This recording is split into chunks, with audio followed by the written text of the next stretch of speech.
آج ہمارے معاشرے میں جہالت بہت زیادہ پھیل رہی ہے۔ بنے بنائے مسائل، اپنے دماغ سے نکالے ہوئے مسائل اتنے چل رہے ہیں کہ انسان خود اپنے دماغ سے مسئلہ نکالتا ہے اور خود ہی اس کا جواب دے دیتا ہے، اور پھر وہ جواب اتنا وائرل ہوتا ہے تو وہ دوسروں تک پہنچ جاتا ہے، جس کا نقصان یہ ہوتا ہے کہ غلط مسئلہ عوام میں پہنچ جاتا ہے، ہماری ماں بہنوں میں پہنچ جاتا ہے اور اس مسئلے پر عمل ہو جاتا ہے۔ پھر اسی طریقے سے وہ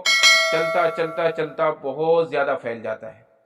تو اس سے ہمارے دین کا بھی نقصان ہے اور ہماری جو شریعت ہے اس میں بھی ہم نقصان کرتے ہیں۔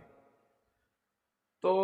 آپ لوگوں کو پتہ ہے کہ جب کسی کے شوہر کا انتقال ہو جاتا ہے یا کسی کو طلاق ہو جاتی ہے تو عورت کو عدت میں بیٹھنا ہوتا ہے۔ یہ قرآن کا فیصلہ ہے، یہ قرآن کا بھی فیصلہ ہے، اور ہم سب کو پتہ ہے اس مسئلے کا کہ عورت کو عدت میں بیٹھنا ہوتا ہے۔ تو حالت عدت میں ہمارے معاشرے میں بہت چیزیں ایسی پھیلی ہوئی ہے جو بالکل غلط ہے، جن کا شریعت سے کوئی تعلق ہی نہیں ہے، مثال کے طور پر ایک مسئلہ یہ ہے، مسئلے کے اعتبار سے، کہ اگر عورت حالت عدت میں ہے، یعنی کسی کے شوہر کا انتقال ہو گیا یا کسی کے شوہر نے کسی کو طلاق دے دیا، وہ عدت میں بیٹھ گئی، تو ہماری خاص کر عورتوں میں یہ مسئلہ بہت زیادہ ہے، اور یہ رواج بھی بہت زیادہ ہے کہ وہ یہ تصور کرتی ہے اپنے دماغ کے اندر کہ جو عورت عدت میں بیٹھ گئی اب اس کا جو پردہ ہے وہ آسمان سے بھی پردہ ہے۔ تو یہ بہت بڑا غلط مسئلہ ہے، یہ عورت کے اوپر بڑا ظلم ہے۔ اگر مثال کے طور پہ کڑاکی کی سردی پڑ رہی ہے اور عورت کے لیے یہ مسئلہ لاگو کر دیا جائے کہ اس کو آسمان بھی نہیں دیکھ سکتی، آسمان کے نیچے بھی نہیں بیٹھ سکتی، تو وہ تو سردی کے موسم میں کڑاکی کی سردی میں مر جائے گی۔ تو شریعت اسلام بہت زیادہ آسان ہے ہمارے لیے۔